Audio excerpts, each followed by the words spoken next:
വിജയ് നായകനായി എത്തിയ ഗോട്ടിന്റെ ട്രെയിലർ അറിയിട്ടുണ്ട് ഇന്നലെ വൈകിട്ട്. ഇതിനൊരു എക്സൈറ്റ്മെന്റിലുള്ള അതിന്റെ 2 പാട്ടുകൾ അറിയിട്ടുണ്ടായിരുന്നു.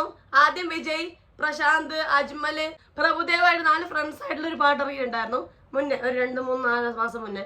അത് കഴിഞ്ഞ് സ്പാർക്ക് എന്ന് പറഞ്ഞൊരു ലിറിക്കൽ വീഡിയോ അറിയിട്ടുണ്ടായിരുന്നു. രണ്ടും നമുക്ക് അത്ര ഇഷ്ടപ്പെടുന്ന രീതിയിലൊന്നും ആയിട്ടില്ല.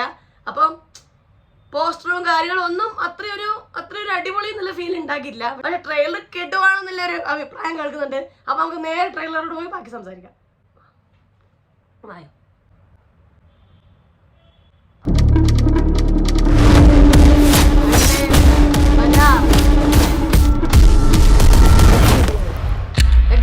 Guys, this is a new assignment. உங்களை லீட் பண்ண போறது ஒரு புது leader. 68 international successful operation. Hostage negotiator, field agent, spy.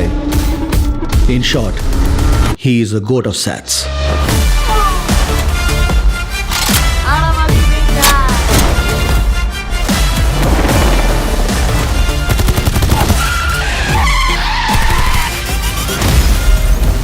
குழந்தை நல்லா இருக்கு, ஒன்னும் டென்ஷன் ஆகாது. எனக்கு குழந்தைய நினைச்சலாம் டென்ஷன் இல்ல, காந்திய நினைச்சுதான் டென்ஷன். இப்பெல்லாம் அலோஃபா சுத்திட்டு இருக்காரு, வீட்டுக்கும் டைமுக்கு வர்றதில்ல. ஏதாவது பொண்ணோட தொடர்பு இருக்கும்னு கொஞ்சம் சந்தேகமா இருக்கு. Silly moment. அறிவு இருக்கடா அவனுக்கு? ஒரு நாள் மிஷனுக்கு ஃபேமிலியோட ஹாலிடேக்கு போவானா? அதுவும் பேங்காக்கு குடும்பத்தோட போவானா? அனுபவிச்ச இந்த பெயினை காந்தியும் அனுபவிக்கணும். இல்லப்பா, யார் இன் டேஞ்சர்.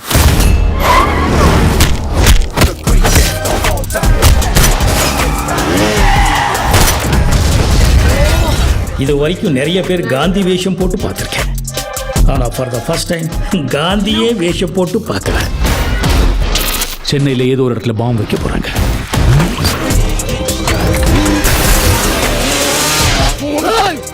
பிரச்சனையை விட்டு நீங்க 2 பேரும் சண்டை போட்டுட்டு இருக்கீங்க.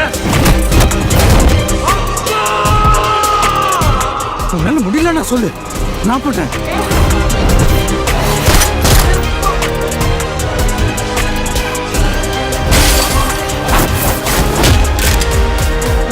வயசாயிடுச்சு, ஸ்குவாடை விட்டு போய் பல வருஷம் ஆச்சு.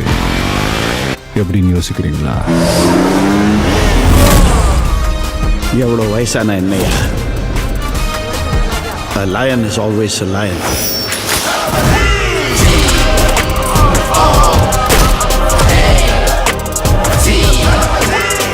Do you think you can stop me? Do you think you can stop me? No one can stop me. Marudhamalai மாமணியே முருகையா, தேவனின் குலம் காக்கும் வேலையா, ஹையா. I'm waiting. We are also waiting. അയ്യോ, എമ്മാതിരി ട്രെയിലർ. അതില് പല പ്രായമുള്ള വിജയിനെ കാണിക്കുന്നുണ്ട്. പക്ഷെ സ്പാർക്ക് ലിറിക്കൽ വീഡിയോയിൽ കണ്ട അത്രയും ഒരു ഈ AI വെച്ച് ചെയ്ത പരിപാടി അത്രയും മോശമായിട്ട് ഇതിൽ ഫീൽ ചെയ്യുന്നില്ല. ഇതില് നമ്മൾ സ്പാർക്കിൽ കണ്ടത് ഒരു 25 വയസ്സായിട്ടുള്ള വിജയിനൊക്കെയാണ്. അതിലും ചെറുപ്പമായിട്ടുള്ള ഒരു വിജയിനെ ട്രെയിലറിന്റെ അടക്കം നമ്മൾ കണ്ടു. വളരെ എന്താ പറയാ, ഒരു 16-17 വയസ്സുള്ള ഒരു വിജയിനെ കണ്ടു നമ്മൾ ആ ട്രെയിലറിൽ. അയ്യോ, കിടുവായിരുന്നു. പക്ഷെ ഇതൊന്നും AI വെച്ച് ചെയ്താന്നുള്ള ഫീലിംഗ് ഇല്ല കേട്ടാ. നന്നായിട്ടാണ് ചെയ്തിട്ടുണ്ട്. എന്തായാലും ഗംഭീര ട്രെയിലർ ആയിട്ടുണ്ട്. നമ്മൾ ഇതുവരെ നമുക്ക് തന്ന പാട്ടുകളും പോസ്റ്ററുകളിലെല്ലാം അതിനൊക്കെ ക്ഷീണം ഇത് നികത്തി എന്ന് വേണം പറയാൻ. അത്ര ജഗജില്ലാടി ട്രെയിലർ ആയിട്ടുണ്ട്. പക്ഷെ ആകെ വിഷമമുള്ള സംഭവം എന്താ വെച്ചാൽ, വിജയുടെ നമ്മുടെ തളപതിയുടെ രണ്ടാമത്തെ സെക്കൻഡ് ലാസ്റ്റ് പടമായത്. ഇത് കഴിഞ്ഞ ഒരു പടം കൂടെ ചെയ്ത പുള്ളിക്കാരൻ ഈ പരിപാടി സിനിമാ ഫീൽഡ് വിടുവാണെന്നാണ് പറയുന്നത്. ഫുള്ളി പൊളിറ്റിക്സിലോട്ട് ഇറങ്ങുവാണെന്നാണ് പറയുന്നത്. അതൊരു ഭയങ്കര സങ്കടമുള്ള ഒരു കാര്യമാണ്. കാരണം വിജയ് പടം എന്ന് പറഞ്ഞാൽ നമുക്കൊരു സെലിബ്രേഷനാണ്. ഒരു നമ്മൾ ഫുള്ളായി പോയി ഒന്ന് സെലിബ്രേറ്റ് ചെയ്ത് വരേണ്ട ഒരു ഫീലിംഗ് ആണ് വിജയ് പടങ്ങൾ എപ്പോഴും തരാറ്. അപ്പൊ ആ ഒരു സംഭവം ഭയങ്കര മിസ്സിംഗ് ആവും. നമുക്ക് ആരാധകർക്ക് വേണം പറയാം, പൊളിറ്റിക്സ് ചെയ്യുന്നുണ്ടെങ്കിൽ അതിന്റെ കൂടെ സിനിമ ചെയ്യൂ പ്ലീസ് എന്ന് പറയാം. ഒരു എനർജി ബൂസ്റ്റർ, ഒരു സ്റ്റിറോയിഡ് പോലെയാണ്, ഒരു എനർജി ബൂസ്റ്ററാണ് വിജയ് പടങ്ങൾ. അപ്പോൾ നമ്മുടെ എനർജിയിൽ ഒരു ബംപ് ചെയ്യുന്ന ഒരു ഫീലിംഗ് ഉണ്ടാവും. പക്ഷെ കിഡ്ലൻ ട്രെയിലർ ആയിട്ടുണ്ട്, വേറെ ലെവൽ ട്രെയിലർ ആയിട്ടുണ്ട്. എനിക്ക് തോന്നുന്നു ഇവരെന്താ സ്ക്വാഡിലുള്ളവരാണെന്ന് തോന്നുന്നു. അതിന് ഇടയ്ക്ക് വിജയ് പറയുന്നുണ്ട്, ഞാൻ മുന്നേ സ്ക്വാഡിൽ വർക്ക് ചെയ്തിട്ടുണ്ട്, ഇപ്പം ഞാൻ ഒരുപാട് കാലമായി വിട്ടിട്ട് പറഞ്ഞത്. അത് ഈ ഫ്രണ്ട്സ് എല്ലാവരും, അതായത് പ്രശാന്തും വിജയ്, അജ്മലും പ്രഭുദേവ്. കാരണം അവരൊക്കെ പ്രായമായിട്ടുള്ള ഒരു ഫേസ് ആണ് നമ്മൾ ട്രെയിലറിൽ മൊത്തം കാണുന്നത്. പക്ഷെ നമ്മൾ ഇവർ 4 ഫ്രണ്ട്സും കൂടി ഒരു പാട്ട് മുന്നേ കണ്ടിട്ടില്ല, ലിറിക്കൽ വീഡിയോ കണ്ടിട്ടുണ്ടായിരുന്നു. ഒരു പബ്ബിൽ ഇവർ ഡാൻസ് കളിക്കുന്ന ഒരു പാട്ട്. സോ ഇവർ 4 ഫ്രണ്ട്സ് കൂടിയായിരിക്കും മേ ബി സ്ക്വാഡായിട്ട് മുന്നേ വർക്ക് ചെയ്തത്. മേ ബി റോ ഏജന്റ് ആയിട്ട് മുന്നേ വർക്ക് ചെയ്തിട്ടുണ്ടാവും. അതായത് ഈ അച്ഛൻ എന്ന് പറയുന്ന വിജയ് അപ്പാന്ന് വിളിക്കുന്നുണ്ട്. സോ മകനായിരിക്കും, ആ പ്രായം കുറഞ്ഞ എയിൽ കാണിക്കുന്ന ഒരു വിജയ് മകനായിരിക്കാം. ഇനി അതല്ല ടൈം ട്രാവൽ ആണോ എന്നും കാരണം ടൈം ട്രാവൽ ഈ സിനിമയിൽ ഉണ്ട് എന്നുള്ളൊരു വിവരം മുന്നേ കേൾക്കുന്നുണ്ട്. സോ അതാണോ എന്നും അറിയില്ല. ഇവര് വിജയനെ തിരിച്ചു വിളിക്കുന്നത് അങ്ങനെ എന്തെങ്കിലും ആയിരിക്കും. അത്ര പിടിയായിരുന്നില്ല ട്രെയിലർ.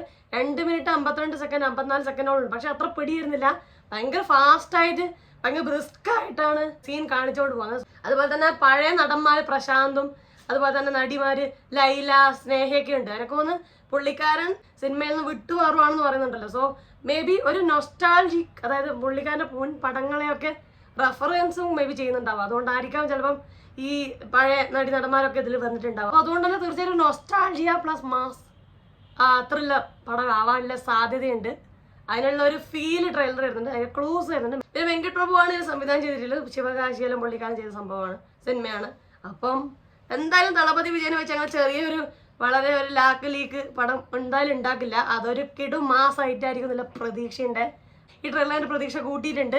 വെയിറ്റ് ചെയ്യുക. സെപ്റ്റംബർ 5 റിലീസ് ചെയ്യാൻ പോകുന്നത്. പക്ഷെ കട്ട വെയിറ്റിംഗ് എന്ന് പറഞ്ഞാൽ കട്ട വെയിറ്റിംഗ് ആണ്. സെപ്റ്റംബർ 5 ആവാൻ വേണ്ടിയിട്ടുള്ള ഒരു വെയിറ്റിംഗ് ആണ്. പ്രീ ബുക്കിംഗ് ഉണ്ടോ നമുക്ക് നോക്കണം, ബുക്ക് ചെയ്യണം. അപ്പൊ അത്രയേ ഉള്ളൂ. നിങ്ങൾക്ക് ഈ ട്രെയിലറിനെ കുറിച്ചുള്ള അഭിപ്രായം എന്താണ്? എന്തൊക്കെയാണ് നിങ്ങളുടെ പ്രതീക്ഷകൾ? ഗ്രേറ്റസ്റ്റ് ഓഫ് ഓൾ ടൈമിലെ പ്രതീക്ഷകൾ എന്തൊക്കെയാണ്? വിജയ് അണ്ണൻ നമുക്ക് ഏത് ലെവലിൽ കാണാൻ പറ്റും? എല്ലാം താഴെ കമന്റ് ചെയ്യണേ. അപ്പോൾ വീഡിയോ ലൈക്ക് ചെയ്യണേ, സബ്സ്ക്രൈബ് ചെയ്ത് സപ്പോർട്ട് ചെയ്യുക, ഷെയർ ചെയ്യുക, കമന്റ് ചെയ്യുക. പറഞ്ഞ പോലെ എല്ലാവരും ഹാപ്പി ആയിട്ടിരിക്കുക. മറ്റൊരു റിവ്യൂ റിയാക്ഷനോ സോഷ്യൽ നെക്സ്റ്റ് ടൈം ആണോ അത്